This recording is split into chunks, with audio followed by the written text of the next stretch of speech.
Welcome back kids. बच्चों, ऐसा कभी हुआ है जहां पे इंश्योरेंस के लिए आपने क्लेम किया हो और इंश्योरेंस कंपनी ने आपका क्लेम सीधा रिजेक्ट कर दिया? क्यों? कुछ टर्म्स एंड कंडीशंस बताए, कुछ बोला कि ऐसे एक्स वाई जेड प्रिंसिपल्स पे आपका ये जो भी क्लेम है रिजेक्ट कर रहे हैं हम। तो क्या होता है, मतलब कुछ एक रीजन रहेगा ना। तो उस टाइम पे हमें प्रिंसिपल्स ऑफ इंश्योरेंस बहुत काम आते हैं ये समझने के लिए कि भाई इन्होंने मुझे क्यों ही रिजेक्ट किया। Okay, very important topic from the point of view of examination also. हम क्या बोलते हैं, देखो इंश्योरेंस के कॉन्ट्रैक्ट जो है ना दो लोगों के बीच में, उसके तो टर्म्स एंड कंडीशंस हमको ऐसे भी पढ़ने ही चाहिए, लेकिन इनके अलावा भी कुछ सर्टेन प्रिंसिपल्स होते हैं इंश्योरेंस कॉन्ट्रैक्ट में जिसके बारे में हर एक इंसान को नॉलेज होना बहुत जरूरी है। Okay, so first one is principle of utmost good faith. वो शब्द है ना गुड फेथ, वो देख के ही कुछ समझ में आना चाहिए अपने को। क्या गुड फेथ समझ में आना चाहिए? याद रखो, सारे इंश्योरेंस कॉन्ट्रैक्ट में इंश्योरर एंड इंश्योर्ड दोनों के अंदर सारी रियल फैक्ट्स, ओके, सच्चाई जो हम बोलेंगे material facts, clearly and correctly and completely disclose होने चाहिए। इसका मतलब क्या है? इफ द इंश्योरर फाइंड्स कि कुछ चीजें हमने उनसे छुपाई है eight the time of signing the contract, तो ये झूठ हुआ ना। तो इस बेसिस पे ये लोग हमें ओके इंश्योरेंस का क्लेम नहीं देंगे। जैसे for example life insurance, as the information disclose will affect the decision. जैसे फॉर एग्जांपल हम लोग एग्जांपल देते हैं, mister A takes insurance policy for ₹10 lakh for himself, है ना। और क्या उसने अपना मेडिकल इलनेस हार्ट प्रॉब्लम बताया ही नहीं, है ना, कॉन्ट्रैक्ट साइन करने से पहले। A died with the heart attack after 2 years of taking the policy. Insurance company क्या बोलती, भाई ऐसा हार्ट प्रॉब्लम जब पहले से ही था तो बताना चाहिए था, है ना, हमें उल्लू क्यों बनाया? उनो रिवर्स, अब हम तुमको उल्लू बनाएंगे, बिल्कुल अलाउड नहीं है, right. So Mr. A's illness will only they got to know after that, they will say अब हम तुमको compensation नहीं दे सकते हैं। Under certain circumstances, insurance company is not liable to pay the amount to the dependents of Mr. A।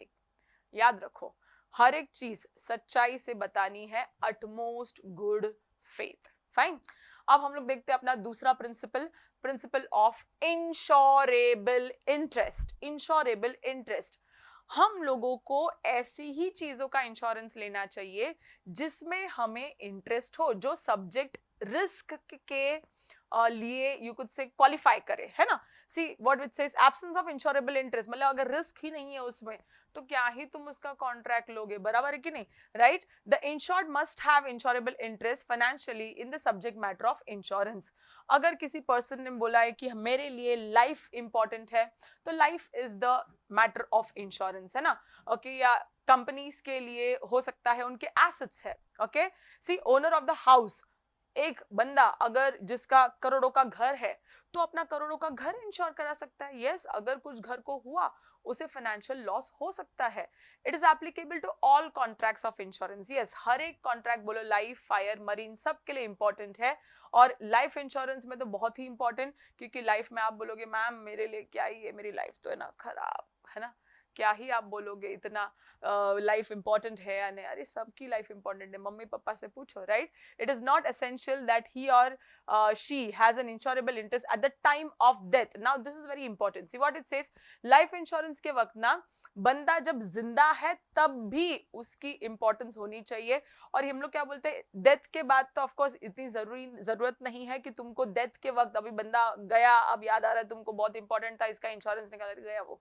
Okay, चलो next आता है marine insurance. Insurable interest must exist at the time of loss. मतलब आपको जब ये marine ऐसी छोटी सी ना नाव दिख रही है ना, ये डूबी ना, तो इसमें कुछ सामान था जिसका बहुत वैल्यू था, और इसी की वजह से हम बोलते कि भाई ये जब डूबी तब आपको इसमें इंश्योरेबल इंटरेस्ट, इस शिप के अंदर जो भी माल था, ये शिप थी, उसमें इंश्योरेबल इंटरेस्ट होना चाहिए। नहीं तो क्या ये ऐसी ऐसी पेपर की नाव, चलो दिखता रहा है कि थोड़ा करेंसी है, ओके, बट अदरवाइज एक पेपर की नाव में आप क्या बोलोगे, है ना, इसमें इंश्योरेबल इंटरेस्ट है हमें, right. So next, the owner of the contract is said to have insurable interest as long as he is the owner। अगर किसी एक बड़े ओनर की, या you could say marine insurance के लिए, ओके, एक बड़े शिप के ओनर की अगर शिप प्रॉब्लम हो जाता है या due to the perils of the sea if it is drowned, okay, he should be getting the compensation. Simple. Fire insurance में तो बहुत इंपॉर्टेंट है, insurable interest must exit both at the time of the contract, contract के वक्त भी इसका कुछ value होना चाहिए और लॉस के वक्त भी इसका कुछ ना कुछ वैल्यू होना चाहिए. सिंपल. अब केसेस क्या है, देखो, एक इंसान को अपने ही लाइफ में या अपने घर में इंश्योरेबल इंटरेस्ट है, एक वाइफ को है ना अपने हस्बैंड के लाइफ में इंश्योरेबल इंटरेस्ट है बच्चा, ओके, एक पार्टनर को, बिजनेस पार्टनर को, ओके, अपने दूसरे बिजनेस पार्टनर के लाइफ में इंश्योरेबल इंटरेस्ट है. अब आप बोलोगे मैम इतना सोचते भी है लोग, हाँ भाई इंसानियत आज भी है, okay. Businessman has insurable interest in the goods, मैंने स्टार्टिंग में भी बताया था, उसके एसेट्स उसके लिए इंपॉर्टेंट है. एक क्रेडिटर को इंश्योरेबल इंटरेस्ट है in the life of a debtor, क्यों, लोन दिया है उसको, पता है ना इंटरेस्ट आना चाहिए, बंदा गया तो क्या लोन कौन देगा वापस, इंटरेस्ट का तो छोड़ो, पैसा प्रिंसिपल अमाउंट कहां से आएगा, राइट. नेक्स्ट आता है तुम्हारा प्रिंसिपल ऑफ इंडेमनिटी. याद आ रहा है ना इंडेमनिटी, लास्ट वीडियो में बताया था, आप जिस पोजीशन पे थे लॉस के पहले उसी पोजीशन पे आपको लाया जाएगा, दैट इज द गारंटी और the assurance to put the insured in the same position. Insurer undertakes क्या कि भाई मैं पेमेंट करूंगा, तुम मेरे को सेम पोजीशन पे लाके दोगे ना, तो इंश्योरर बोलता है हाँ हाँ पेमेंट करो, प्रीमियम भरो और कर दो खत्म, right. Insurance contract is signed only for getting protection from what, against unpredicted financial loss. अब ये तो हमको पता ही है, right. Insurance contract is not made for making losses arising due to the future uncertainties. इसका मतलब क्या है कि फ्यूचर में मुझे लॉस होगा ये गारंटी है, तो तुम पहले से ही उसको ऐसा नहीं होता, रिस्क है, हो सकता है नहीं भी हो सकता है लॉस, तब जाके हम लोग कुछ इंश्योरेंस लेंगे. समझा कि नहीं बात को. कॉम्पनसेशन क्या है, जितना भी लॉस अकर हुआ है उतने का ही पेमेंट मिलेगा आपको. Compensation is limited to the amount of the amount that you have paid as an assured और द एक्चुअल लॉस, जो भी लेस हो. ये फायर, मरीन, जनरल इंश्योरेंस सब जगह पे पॉसिबल है. In short principal of indemnity life insurance में पॉसिबल नहीं है बच्चा.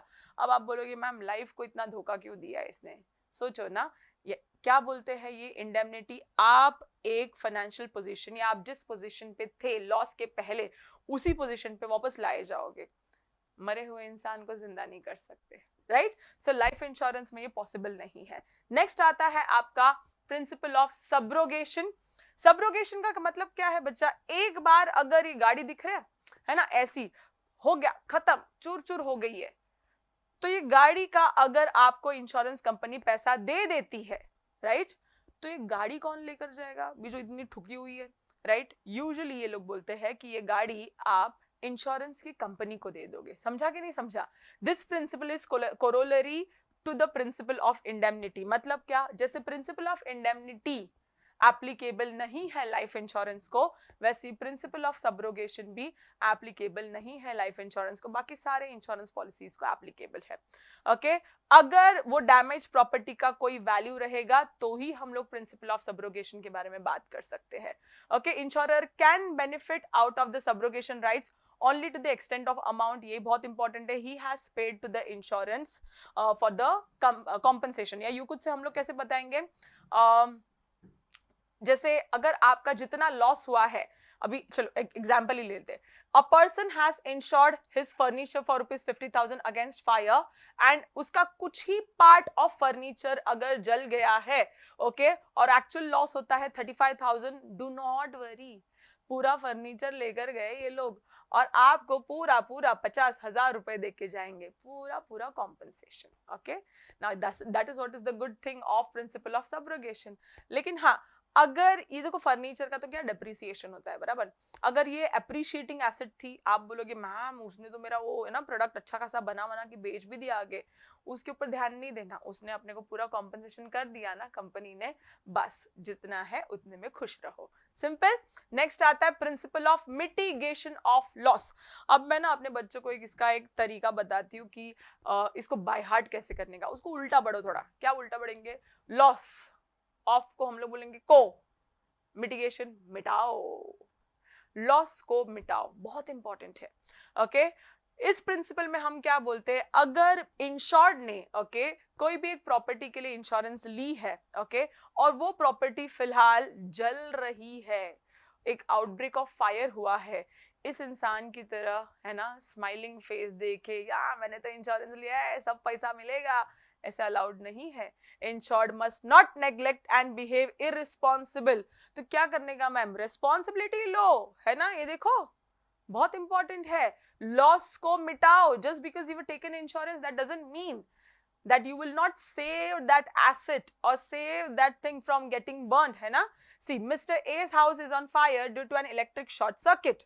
Okay, this is a tragic incident. Mr. A must have or he must try his level best to stop the fire by all the possible means. क्या कर सकता है वो, खुद अपने पास अगर फायर एक्सटिंग्विशर है वो यूज करो, बुझाओ आग को। नहीं आता मैम, हमको नहीं आता ये सब यूज करने, ठीक है, तो जिनको आता उनको बुलाओ तुरंत, फायर ब्रिगेड को, है ना, तो इनको बुलाओ ताकि एटलीस्ट अपना लॉस को मिटाने का तरीका या जो भी इंपॉर्टेंस है इस प्रिंसिपल का वो तो खत्म हो जाए। ये ऐसे नहीं सोचने का क्या करो क्या नहीं करो, है ना, ऐसा नहीं अलाउड है। अगर ऐसा सोचते रह गए तो वही होगा जो स्टार्ट ऑफ दिस वीडियो मैंने बताया, इंश्योरेंस क्लेम रिजेक्ट हो जाएगा। Simple. Principle of contribution, now ये क्या होता है यहाँ पे प्रिंसिपल ऑफ कंट्रीब्यूशन में, अगर आपके कंपनी का कोई भी इंश्योरेंस है जो थोड़ा बड़ा अमाउंट है, लाइक एक कंपनी झेल नहीं पाएगी आपके लॉसेस को, अगर आप उनको रिकवर करके देना है तो हम क्या बोलते हैं कि भाई आप प्रिंसिपल ऑफ कंट्रीब्यूशन में चले जाओ। प्रिंसिपल ऑफ कंट्रीब्यूशन में क्या होगा बच्चा, अगर एक कंपनी, इंश्योरर कंपनी जो है वो फुल अमाउंट नहीं पे कर पाती है तो बाकी दूसरे तीसरे कंपनी के साथ आपको इंश्योरेंस आपका क्लेम करवा के देती है। बट उसके लिए हम क्या करेंगे, 2-3 कंपनीज के साथ हम लोगों को भी इंश्योरेंस लेना पड़ेगा, right. Okay, see for example mister Raj insured his house worth ₹60 lakhs with 3 insurance company. A company के साथ 10 लाख, बी के साथ 20, सी के साथ 30, मस्त 1:2:3 के रेशियो में, बराबर ना। Eight the time of loss क्या होगा, कॉम्पनसेशन हम लोगों को उसी रेशियो में मिलेगा। समझा कि नहीं समझा? That is what was principle of contribution. अब आता है अपना principle of cause Proxima. Okay, अच्छा खासा इंग्लिश वर्ड बोला है यहाँ पे, nearest cause. Now what is nearest cause? देखो कई बार ऐसा होता है कि जो रीजन से हमारा लॉस हुआ वो रीजन कवर्ड ही नहीं है। रीजन क्या, ये लोग यही तो देखते हैं कि भाई फायर से हुआ कि और किसी रीजन से हुआ। हमको तो फायर ही दिखा, लेकिन शायद जब वो लोग they will try to see what happened really, उससे पता चलता है कि किसी और की वजह से लॉस हुआ है ना। ये क्या जंबल है मैं बताती हूँ। सी प्रिंसिपल ऑफ कॉज प्रॉक्सिमा ये बताता है कि लॉस अगर मोर देन 1 कॉज से हुआ है तो हम ये देखेंगे कि नियरेस्ट कॉज क्या हो सकता है, और अगर वो नियरेस्ट कॉज आपका इंश्योर्ड है तो पक्का पैसा मिलेगा, लेकिन अगर नहीं इंश्योर्ड है, sorry, reject. Okay, the property may be insured against some causes and not against all causes. In such an instance, the proximate cause of loss to be found. The proximate जो भी मिलेगा insured है तो मिलेगा, नहीं तो जाने दो। जैसे यहाँ पे क्या है, ship was insured against losses resulting from collision, है ना। ओके, ऐसा कुछ इन्होंने इंश्योरेंस लिया। अब क्या होता है, कोलॉइजन तो था, देखो, है ना, कोलॉइजन तो था, and the ship was delayed for a few days. Due to the delay, a cargo of mangoes in the ship became rotten. और माल खराब हो गया। अब ये लोग जांच करेंगे इस चीज के बारे में, है ना। Now there are 2 causes, collision या तो delay, but the nearest cause क्या था? देखो जब collision हुआ ना तब आम को कुछ नहीं हुआ, लेकिन क्योंकि वो डिले हुआ इसलिए वो आम सड़ गए। तो हमने तो कोलॉइजन के लिए लिया था इंश्योरेंस, अब just because it happened because of the another reason, हम क्या बोलेंगे, आपको कॉम्पनसेशन सॉरी नहीं मिलेगा। समझा बच्चे लोग? So these were all the principles of insurance that we studied. Okay, एक एक करके सारे याद रखने। मैम बहुत कम है ये 8 मार्क के लिए, नहीं, आपको हर एक प्रिंसिपल के साथ एग्जाम्पल जरूर लिखना है। This has to be done by you as soon as possible. Okay, take care.